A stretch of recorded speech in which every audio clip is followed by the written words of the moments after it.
we discussed about the legislatures, हो चुका है, functions, importance, we already done.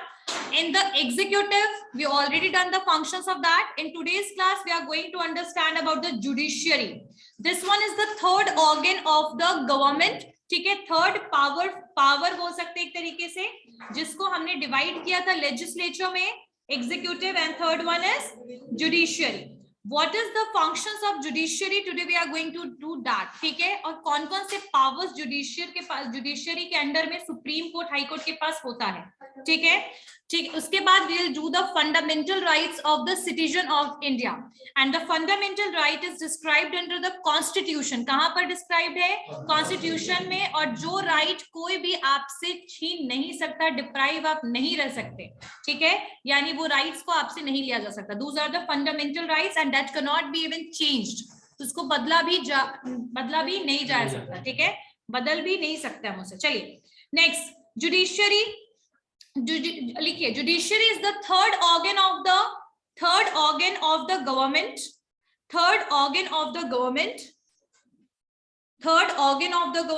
तीसरा ऑर्गन है गवर्नमेंट का. और इसकी रिस्पॉन्सिबिलिटी क्या है? It has the responsibility to apply the laws. इसकी रिस्पॉन्सिबिलिटी क्या है? लॉ को अप्लाई करना. कहां पर? For specific cases and for the settlement of all the disputes. Disputes का मतलब क्या होता है? कॉन्फ्लिक्ट, लड़ाई झगड़ा, कोई ऑफेंस. ठीक है, तो इनको सेटल करना ये किसका काम है? जुडिशियल का. ठीक है, जो रियल मीनिंग, अगर हम इसकी बात करें जुडिशियरी की, तो इसका रियल मीनिंग क्या है? रियल मीनिंग है कि यहाँ पर जो जजेस हैं, दे हैव राइट, उनके पास राइट है, उनके पास पावर है to give the verdict. Verdict का मतलब क्या होता है? सुनवाई करते हैं. एक बेंच बैठता है, बेंच का मतलब होता है पैनल बैठता है, जजेस होते हैं और वहां सुनवाई होता है, फाइनली वर्डिक्ट आता है. वर्डिक्ट का मतलब क्या होता है? फैसला किया जाता है, फाइनल. ठीक है, सो यहाँ पर जो एक तरीके से ये लॉ को मेंटेन करना पूरे ऑल ओवर कंट्री में, अगर किसी भी तरीके से लॉ को ब्रीच किया जाता है, लॉ को ब्रीच करना मतलब लॉ को तोड़ा जाता है, तो ऐसे सिचुएशन में आपका कौन एक्टिव हो जाता है? Judiciary system. क्लियर हो गया? यहां तक समझ में आया? नेक्स्ट वन इज, अब एक तरीके से that is a protector. It works like a protector for the citizen as well as for the government. ये दोनों का प्रोटेक्टर की तरह काम करता है, इंडिविजुअल पीपल के लिए भी, साथ साथ में गवर्नमेंट के लिए भी. और मैं बता दूं कि कंपनीज के लिए भी आपका सिस्टम है NCLT, जिसको बोलते हैं नेशनल कंपनी लॉ ट्रिब्यूनल. ठीक है, लेकिन उसको नहीं पढ़ना है, बट मैंने आपको एक्स्ट्रा में बता दिया. ठीक है, एक और चीज है कि it is a protector of the constitution. They are protecting the people from the conflict, from the offence, criminal offence, civil offence. कोई भी ऑफेंस से प्रोटेक्ट तो करता ही करता है, साथ साथ में they are also protecting the constitution. ठीक है, they are protecting the individuals fundamental right. अगर आपको मान लीजिए फंडामेंटल राइट कहता है कि we are free to move from one place to another in whole country, यानी किसी भी कंट्री में हम जा सकते हैं, किसी भी कंट्री में हम बस सकते हैं, घर बना सकते हैं, that is right. These are the rights. ठीक है, बट पहले क्या था कि एक्सेप्शनल था आपके जम्मू एंड कश्मीर में, लेकिन अब भी वो भी शामिल हो गया है. ठीक है, तो ये हमारा फंडामेंटल राइट है. अगर आपको किसी ने भी ये राइट से रोका, ठीक है, किसी ने भी आपको मतलब कॉन्फ्लिक्ट कहीं भी अराइज हुआ इससे रिलेटेड, फंडामेंटल राइट से रिलेटेड, तो who will protect you? The judicial system of our country. Clear? यहां तक आई गेस समझ में आ गया. What is the importance of judiciary? क्या इंपॉर्टेंस है जुडिशियरी का? लिखिए, पहला, to give justice to the people. To give justice to the people. Online class सबको क्लियर है बेटा? एवरीवन, जितना भी बताया? Yes ma'am. Yes ma'am. Okay, लिखिए, the first function is to give justice to the people.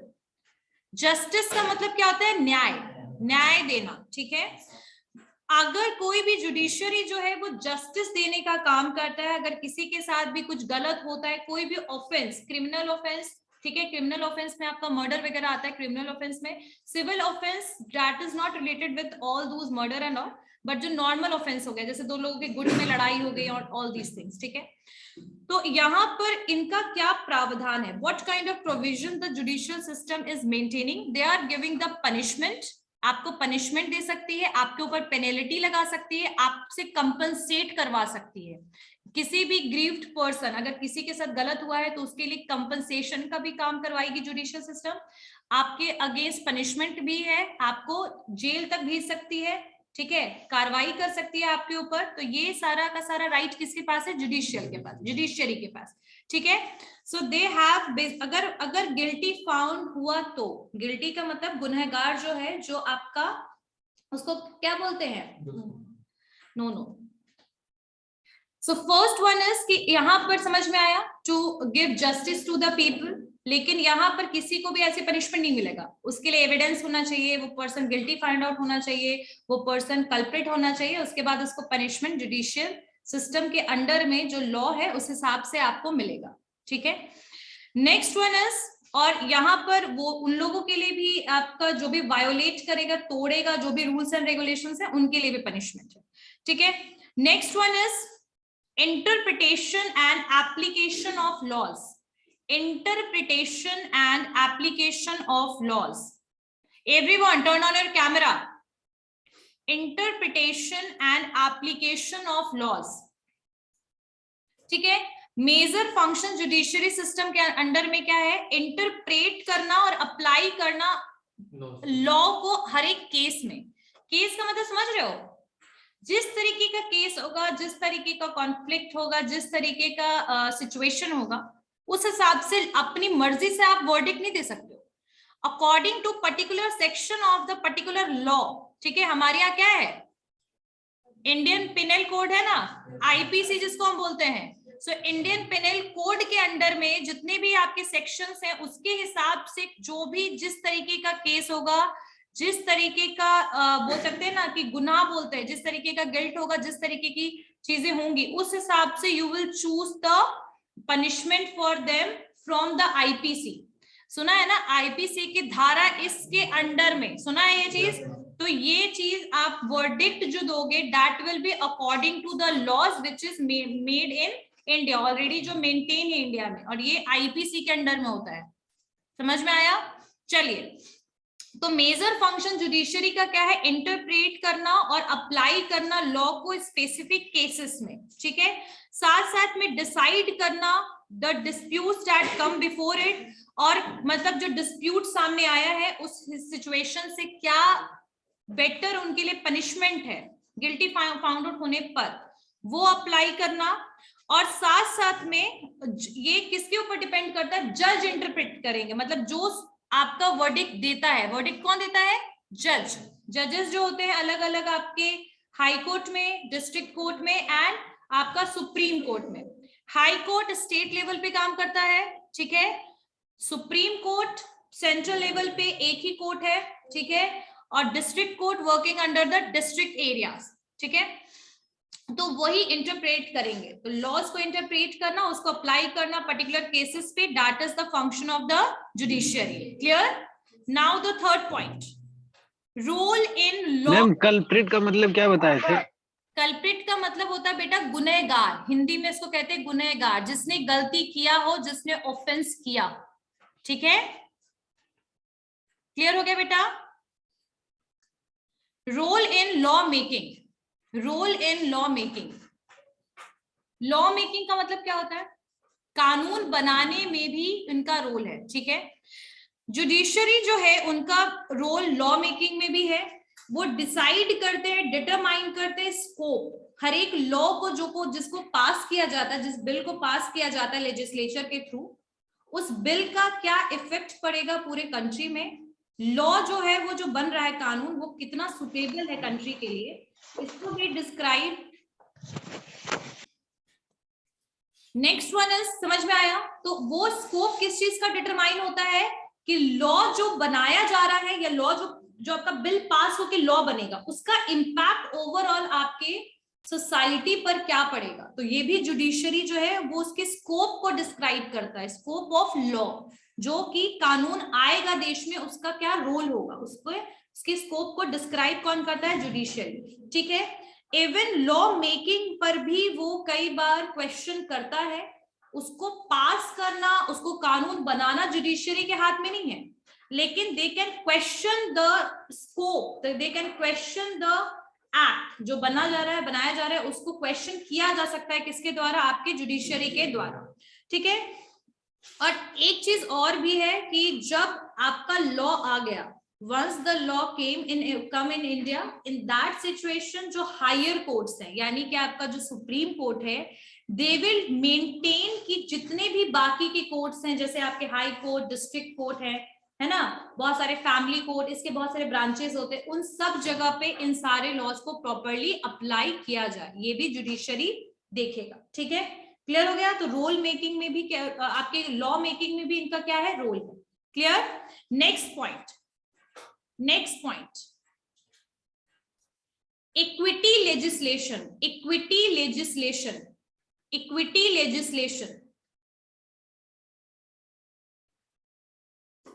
अच्छा, what is the meaning of equity?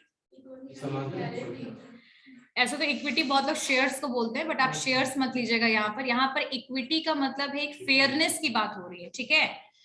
तो equity legislation का मतलब है कि जहां पर लॉ साइलेंट है, where a law is silent और एम्बिगस, यानी कि लॉ को कैसे अप्लाई करना अगर वो नहीं पता है, साइलेंट है लॉ, तो ऐसे सिचुएशन में हर एक लॉ इनकंसिस्टेंट हो जाएगा। इनकंसिस्टेंट का मतलब समझ रहे हो, प्रॉपरली हर जगह पे वो अप्लाई नहीं होगा, ठीक है। तुम लोग खुद सोचो कि अगर हमारे कंट्री में लॉ मेकिंग सिस्टम, प्रोटेक्शन का सिस्टम कोर्ट के द्वारा नहीं होता, तो डू यू थिंक यहाँ क्राइम रेट क्या होता?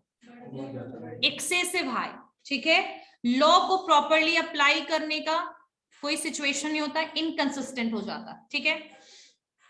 तो द जजेस जो हैं, जो जज होते हैं, वो ये नहीं होते हैं कि they are working for the government.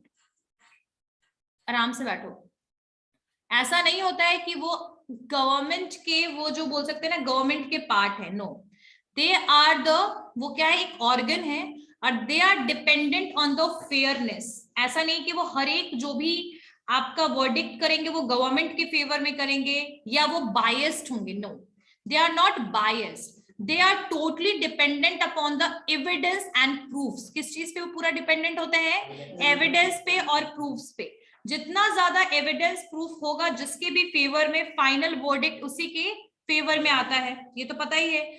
तो जो आपका लॉ है, यानी कि जो आपका जुडिशरी सिस्टम है, दैट इज फेयर, अनबायस्ड, यानी किसी एक के फेवर में, मतलब अनबायस्ड का मतलब समझ रहे हो?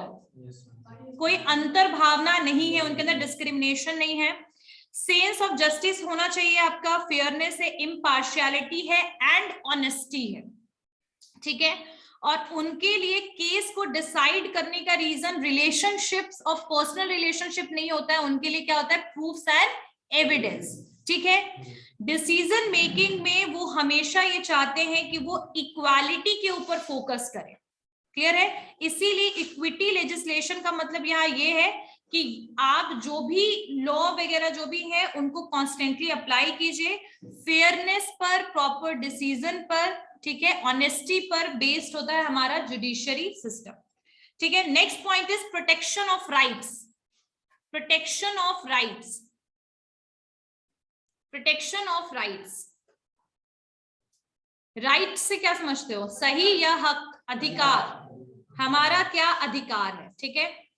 तो जुडिशरी जो है, that is their supreme responsibility for the safeguard the rights of the people. कोई भी सिटीजन है, उनके पास जो राइट्स है, वो राइट्स कॉन्स्टिट्यूशन के द्वारा दिया गया है, उनको प्रोटेक्ट करना। उनके राइट को अगर किसी ने वायोलेट किया या थ्रेटन किया, डराया, धमकाया, कुछ भी ऐसा हुआ, तो ऐसे सिचुएशन में गवर्नमेंट के अंडर में पुलिस तो काम करती है, जो हमारे सेफगार्ड के लिए काम करती है, साथ साथ में आपके इस सिचुएशन में, यहाँ पर इस सिचुएशन में जुडिशरी का भी क्या है, रोल है। अगर ऐसा कुछ भी होगा, कोई भी केस बनकर जाएगा, लेकिन याद रखिए कि जुडिशरी तभी एक्टिव होगा जब वो केस वहां तक पहुंचेगा। जुडिशरी सिस्टम अपने आप नहीं है कि कहीं पर कोई क्रिमिनल केस हुआ और वो अपने आप वहां इन्वॉल्व हो गए, नो, द पुलिस जो है वो सबसे पहले वहां पर वो चीजों का हैंडल करता है, लेकिन फाइनली जब उसके बारे में केस आपका कोर्ट में जाएगा, then they will manage these things. Clear हो गया? उसके लिए आपको कोर्ट में केस करना पड़ेगा। लेकिन इसके अलावा जुडिशरी के पास राइट है कि वो किसी भी तरीके का अगर राइट, पीपल के जो राइट है उनसे अगर वो डिप्राइव हो रहे, वंचित रह रहे हैं, तो उस चीज को वो देखें। ठीक है, चलिए next one is guardian of the constitution. Guardian of the constitution, guardian of the constitution, guardian of the constitution, guardian of the constitution. Guardian का मतलब क्या होता है?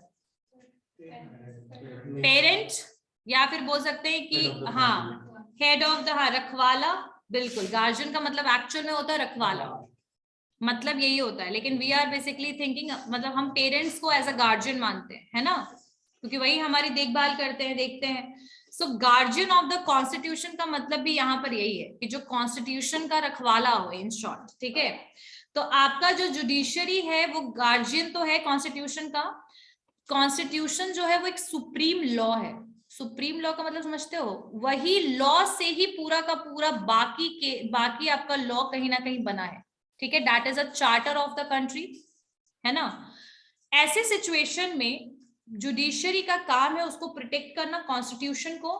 अगर उन्होंने देखा कि कोई भी लॉ बनाया जा रहा है, इवन लेजिस्लेचर में भी अगर कोई लॉ, बिल पास होके लॉ बन रहा है, और अगर वो कॉन्स्टिट्यूशन को वायोलेट कर रहा है, तो वो उसको कभी भी अप्लाई करने, उस बिल को पास होने नहीं दिया जाएगा।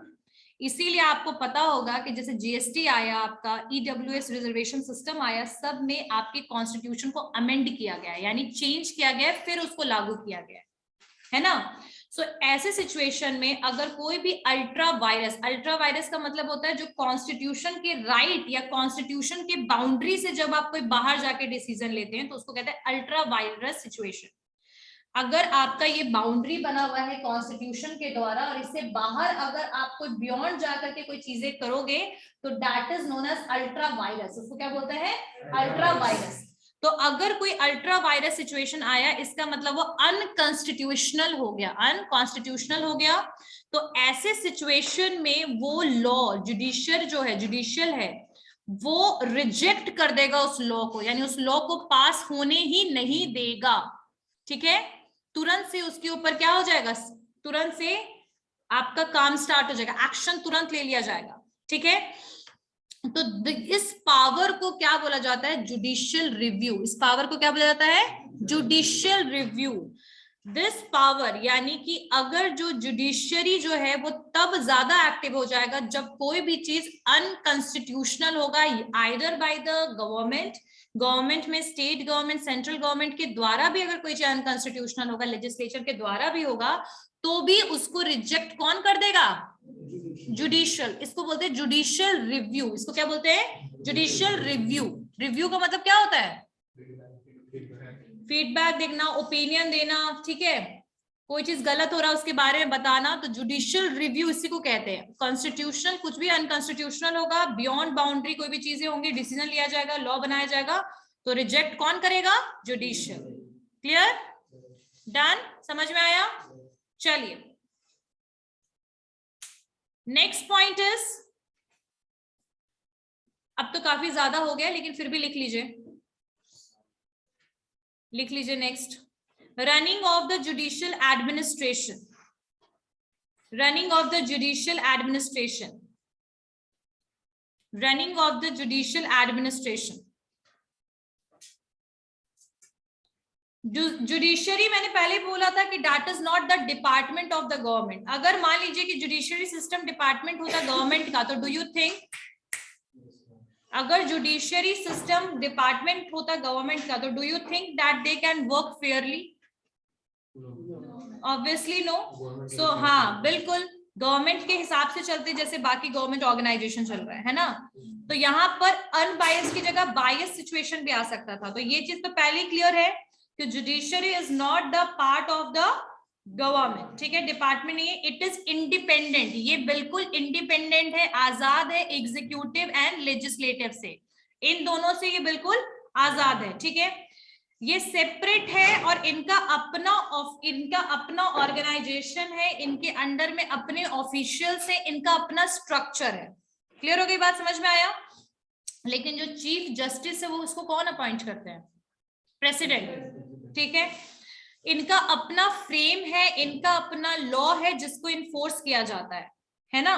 तो इनका जुडिशियल जो एडमिनिस्ट्रेशन होगा, जो इनके रूल पॉलिसीज रेगुलेशंस जो भी होंगे, ये अपने तरीके से उसको फ्रेम करते हैं और उसको इन्फोर्स करते हैं, ठीक है। लेजिस्लेटिव और एग्जीक्यूटिव के पास कोई राइट नहीं है कि इनके लिए पॉलिसीज और रूल्स को बनाया जाए, ठीक है। लेकिन याद रखिएगा हमेशा, legislative, executive and judiciary, these are the organs, they are independent in some terms but they are interdependent in some terms, याद रखिएगा इस चीज को, ठीक है। तो रिक्रूटमेंट हो गया, मजिस्ट्रेट रिक्रूटमेंट हो गया, या फिर आपके मजिस्ट्रेट कौन होते हैं, जो डिस्ट्रिक्ट लेवल पे काम करते हैं, सुना है ना, मजिस्ट्रेट जिनको हम कहते हैं। तो ऐसे सिचुएशन में इनको these governs the recruitment and working of the magistrates and working of the persons working in the court, यानी कोर्ट में उनको किस तरीके से अपॉइंट करना है, क्या एग्जामिनेशन कंडक्ट करना है मजिस्ट्रेट के लिए, ये सारी की सारी चीजें खुद ब खुद कौन डिसाइड करता है, आपका जुडिशियरी सिस्टम, ठीक है। वो अपने तरीके से अपना लॉ वगैरह इन्फोर्स करते हैं, ठीक है, फेयर बेसिस पर। क्लियर? ओके। यस सलोनी, होता है आपका human resource department, marketing department, finance department, so they are working in the horizontal way. The same situation is with this. Clear? Yes ma'am. के पास उसको implement करने का है, जुडिशरी के पास एक्शन लेने का है, तो everyone has powers, right? चलिए, advisory function is the last function of judiciary. Advisory function में लिखिए, एडवाइजरी फंक्शन में लिखिए, नहीं ये तो क्वेश्चन पूछा था वो बताया था मैंने। एडवाइजरी फंक्शन का मतलब क्या है कि कोर्ट्स की रिस्पॉन्सिबिलिटी भी होती है कि लीगल मैटर में एडवाइस दिया जाए। लीगल मैटर में क्या दिया जाए? हाँ जी, खड़े हो जाइए आप। क्या बताया मैंने अभी? लीगल एडवाइस दिया जाता है। किसके द्वारा?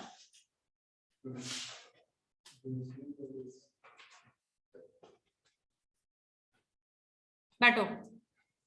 एडवाइजरी फंक्शन का मतलब है यहाँ पर कि एडवाइस देने का काम। तो कई बार लीगल मैटर्स में एडवाइस भी दिया जाता है जुडिशरी सिस्टम के द्वारा।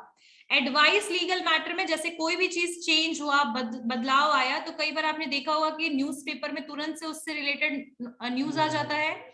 सो यहाँ पर एग्जाम्पल में जैसे प्रेसिडेंट ऑफ इंडिया है, उनके पास पावर है कि वो सुप्रीम कोर्ट से कोई भी क्वेश्चन पूछ सकते हैं। इनफैक्ट वो पब्लिक भी कोई भी क्वेश्चन सुप्रीम कोर्ट से पूछ सकता है।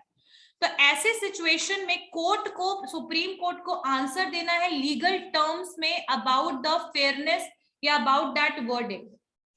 क्लियर होगी ना बात? तो आरटीआई, राइट टू इंफॉर्मेशन के अंडर में अब तो बहुत सारी चीजें, ट्रांसपेरेंसी आ चुकी है। So you can ask the question from the Supreme Court. The government can even ask the question from the Supreme Court, and the Supreme Court have right to give the advice on the legal terms. On legal terms, ठीक है, कानूनी भाषा में या कानूनी terms में they can give the advice to the government as well as to the public. ठीक है, questions can be asked and they are accountable to give the answer for those questions. Questions भी पूछा जा सकता है, ठीक है, प्रेसिडेंट भी पूछ सकते हैं, प्राइम मिनिस्टर भी पूछ सकते हैं और पब्लिक भी पूछ सकता है। क्लियर? चलिए एक और लिख लो पॉइंट लास्ट में, to conduct judicial inquiries, to conduct judicial inquiries, conduct judicial inquiries, judicial inquiries. ठीक है, अगर मान लीजिए कि ऐसा कुछ भी हुआ कि कोई सीरियस इंसिडेंट हो गया, कहीं पर भी अगर कोई सीरियस इंसिडेंट हो गया, तो ऐसे सिचुएशन में गवर्नमेंट या फिर वो पब्लिक सर्वेंट के साथ भी हो सकता है, गवर्नमेंट के साथ भी हो सकता है, तो ऐसी सिचुएशन में जुडिशियल इंक्वायरीज यानी सुनवाई बैठ सकती है। ठीक है, अगर कोई केस हो गया तो सुनवाई बैठेगी, जुडिशियल इंक्वायरीज किया जाएगा। गवर्नमेंट ऑफिस में भी हो सकता है, प्राइवेट ऑफिस में भी हो सकता है, पब्लिक के साथ भी हो सकता है, नॉर्मल किसी इंडिविजुअल के साथ भी हो सकता है, और साथ साथ में जैसे कोई क्रिमिनल ऑफेंस में पकड़ा है, जैसे रिश्वत लेते हुए पकड़ा गया, तो ऐसे सिचुएशन में उस पर्सन के ऊपर क्या हो जाएगी, कार्रवाई बैठेगी, बैठती है ना। तो जुडिशियल इंक्वायरीज भी कौन करता है, आपका जुडिशियरी सिस्टम। क्लियर? चलिए, what are the fundamental rights of the people, what are the fundamental rights of the citizen. अच्छा, सिटीजन से क्या समझते हो? नागरिक। और नागरिक कौन होता है?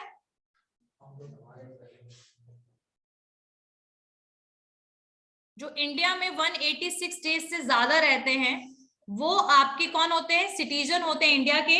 186 से कम जो होते हैं आपके NRI, non resident of India. ठीक है, तो ये जो फंडामेंटल राइट्स है that is not applicable for NRIs, ठीक है, but that is applicable on the citizen of India. Rights, अच्छा, what are the fundamental rights? The fundamental rights are those rights which is given to the citizen by the constitution. किसके द्वारा given है ये? Constitution के द्वारा। ठीक है, तो Constitution ने हमारी 8 fundamental rights हैं। हमारे कौन कौन से right है देखिए, right to equality. What is the meaning of right to equality? Equality का मतलब है सबको बराबर का right है, ठीक है, समानता। ठीक है, second one is right to freedom. Right to freedom. अच्छा, क्या क्या चीजों में हमें फ्रीडम मिला हुआ है? Freedom to speech and expression, you can put your words in front of the people. ठीक है, तो you have freedom to speech, यानी आपको फ्रीडम है बोलने का, ठीक है, अपनी बात रखने का। सेकेंड है freedom to assemble peacefully and without arms. अगर आप चाहें, आप लोगों ने देखा होगा कि बहुत सारे पॉलिटिशियंस, पॉलिटिकल पार्टीज जो हैं वो सभा रखते हैं, देखा है? वो सभा क्या होता है, एक तरीके से एक असेंबली वो बनाते हैं जहां पर बहुत सारे लोग क्या होते हैं, जमा होते हैं और वो अपनी बात को रखते हैं। तो आपके पास राइट है कि you can assemble the people, लेकिन विदाउट आर्म्स, यानी किसी भी तरीके का कोई भी हथियार नहीं होना चाहिए। ठीक है, second. Third, freedom to form associations और यूनियन। आपके पास फ्रीडम है कि आप एसोसिएशंस बना सकते हो, यूनियन बना सकते हो, जैसे लेबर यूनियन है ना, तो यूनियन क्यों बनाया जाता है? For protection of the people. So even that is the constitutional right that you can make the associations और यूनियंस। ठीक है, फोर्थ फ्रीडम क्या है? Freedom to move freely throughout the territory of India. याद रखिएगा, यहाँ territory of India की बात हो रही है, यानी इंडिया में आप कहीं भी आराम से किसी भी टेरिटरी में घूम सकते हैं, यूनियन टेरिटरी से लेके किसी भी स्टेट में। ठीक है, समझ में आई बात? लेकिन इंडिया से बाहर अगर आप मूव कर रहे हैं और वहां के लॉ आपको किसी चीज से रोक रहे हैं तो that is not the problem of India. Clear? लेकिन इंडिया के टेरिटरी में you have full right to move, एक जगह से दूसरी जगह मूव करना।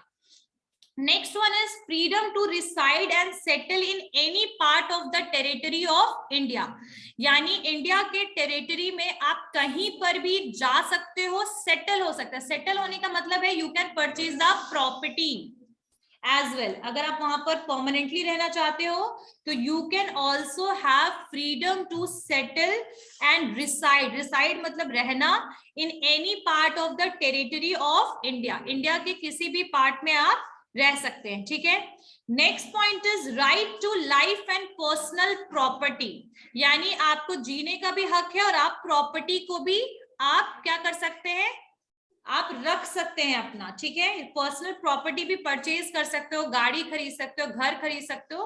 ठीक है, पर्सनल प्रॉपर्टी को भी होल्ड कर सकते हो। ठीक है, fourth one is right to freedom of religion. Right to freedom of religion का मतलब ये है कि आप कोई भी रिलीजन को बेसिकली फॉलो कर सकते हैं, कोई भी रिलीजन को मान सकते हैं। ठीक है, कोई भी रिलीजन में कन्वर्ट भी हो सकते हैं।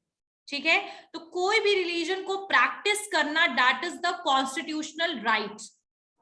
क्लियर हो गया? रिलीजन समझते हो, धर्म, किसी भी धर्म को अपना सकते हो, किसी भी धर्म को प्रैक्टिस कर सकते हो, आप एक धर्म के होके दूसरे धर्म का भी पूजा पाठ कर सकते हो। क्लियर हो गई बात? तो फ्रीडम है हमें किस चीज को, रिलीजन को प्रैक्टिस करने का। Clear? Next one is rights to cultural and educational freedom. Rights to cultural and educational freedom, यानी आपके पास राइट है एजुकेशन के से रिलेटेड, आप कोई भी एजुकेशनल इंस्टीट्यूट में दाखिला यानी एडमिशन ले सकते हो, कल्चर को मेंटेन कर सकते हो, अपने कल्चर को दिखा सकते हो। ठीक है, शो कर सकते हो, है ना? That is also, this is also the fundamental right. ठीक है, next one is right against exploitation. अगर आपके साथ किसी भी तरीके का एक्सप्लॉयटेशन होता है, अत्याचार होता है, शोषण होता है, तो इसके लिए आप आवाज उठा सकते हो, आपके पास राइट है। क्लियर है? Next one is right to constitutional remedies. अगर आपके साथ कोई भी इंसिडेंट होता है तो कॉन्स्टिट्यूशन एक तरीके की दवाई की तरह काम करेगी जो आपके प्रॉब्लम को सॉल्व करेगी, यानी कॉन्स्टिट्यूशनल रेमेडी। ठीक है, सो राइट टू कॉन्स्टिट्यूशनल रेमेडी। कुछ फंडामेंटल राइट जो है जिनका हमारे पास क्या है, इकोनॉमिक सिग्निफिकेंस, यानी इकोनॉमी को वो ओवरऑल क्या करेगा, आपको हेल्प करेगा। ठीक है, कुछ राइट ऐसे राइट्स होते हैं जो राइट हमें बचपन से मिले हुए होते हैं ऑल द टाइम, जैसे कि आपके डिस्क्रिमिनेशन, आप किसी को भी डिस्क्रिमिनेट नहीं कर सकते हो। आर्टिकल 15 में लिखा हुआ है इसके बारे में, you can not discriminate any citizen on the ground of religion, यानी धर्म के बेसिस पे हम डिस्क्रिमिनेशन नहीं कर सकते। रेस के बेसिस पे, रेस का मतलब समझते हो, रेस का मतलब यहाँ रेस दौड़ नहीं है, नस्ल जिसको कहते हैं, नस्ल। ठीक है, रेस के बेसिस पे, कास्ट के बेसिस पे। ठीक है, कास्ट क्या होता है, जाति, जाति के बेसिस पर, जेंडर के बेसिस पर, यानी विमेन, मेन एंड अदर्स, किसी भी बेसिस पे यू कैन नॉट डिस्क्रिमिनेट। और आप प्लेस ऑफ बर्थ के बेसिस पर, यानी कि आप कौन से रीजन से बिलोंग करते हैं उसके बेसिस पर आप कोई भी तरीके का डिस्क्रिमिनेशन नहीं कर सकते। That is written under the article 15 of the constitution. समझ में आ गई बात। राइट टू इक्वालिटी कहता है कि हमें हर एक कोई को प्रोटेक्ट करना है, हर एक कास्ट हमारे लिए इक्वल है। लेकिन यहाँ एक टर्म है जो कहता है कि हमें राइट टू इक्वालिटी के अंडर में हमें प्रोटेक्ट करना है डिस्क्रिमिनेशन होने से। किसके साथ, शेड्यूल्ड कास्ट के साथ, जो ऑलरेडी काफी सालों से जिनके साथ डिस्क्रिमिनेशन होता आया है। ठीक है, तो इसी राइट टू इक्वालिटी के अंडर में उनको रिजर्वेशन सिस्टम में लाया गया है। ठीक है, उसके अलावा डेवलपमेंट, और हमें डेवलपमेंट उन जगह का करना है, उन रीजन्स का करना है जो बहुत ज्यादा बैकवर्ड है, सोशली बैकवर्ड है, इकोनॉमिकली बैकवर्ड है। तो इक्वालिटी के अंडर में सिर्फ हमें बराबरी देना है ये नहीं है, हमें बराबर तक लाना है, वो भी टर्म है। क्लियर हो गई बात, समझ में आया। राइट टू फ्रीडम जो है वो आपका वैल्यूएबल फंडामेंटल राइट है। ठीक है, और इसमें बोला गया है कि कॉन्स्टिट्यूशन जो है वो हर एक इंडियन के लिए, it's not about the 2-3 caste, 2-3 religion, it's not about that, it's for every citizen. और ये माना जाता है कि हम अगर दूसरे स्टेट में जा रहे हैं, स्पीच बोल रहे हैं, ये सब राइट जो है ये हमारा मतलब क्या होना चाहिए, ये हर एक सिटीजन को मिलना चाहिए। ठीक है, तो ये भी हमारा राइट है, राइट टू फ्रीडम। और भी कुछ राइट्स हैं जो राइट टू लाइफ में इंक्लूड किया गया। मैंने बोलता ना राइट टू लाइफ भी है एक। राइट टू लाइफ में क्या इंक्लूड किया गया है, right not to subjected as a bonded labour. Bonded labour समझते हो क्या होता है, बंधुआ मजदूर। पहले क्या सिचुएशन था कि लोग कर्ज लेते थे, क्या लेते थे, पैसा लेते थे जमींदार से या किसी भी पावरफुल वेल्दी पर्सन से, क्या ले लेते थे, पैसे ले लेते थे। पैसा लेने के बाद सिचुएशन क्या होता था, क्या सिचुएशन होता था,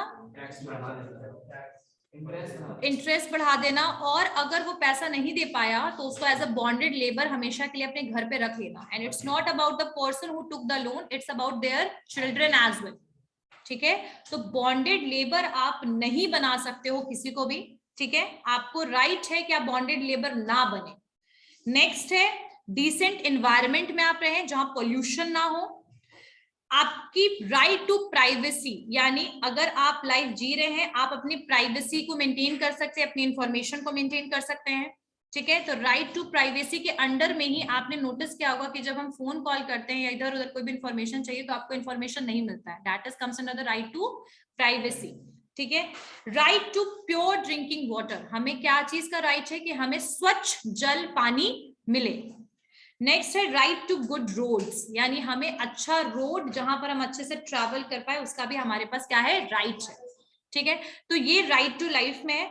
नेक्स्ट क्लास में यहीं पर ये जो आपके कॉन्स्टिट्यूशनल राइट्स है इसको थोड़ा सा और देखेंगे कॉन्स्टिट्यूशनल लैंग्वेज में, और फिर directive principle of state policy करेंगे। ठीक है, anyone have any doubt in the topic, anyone? Okay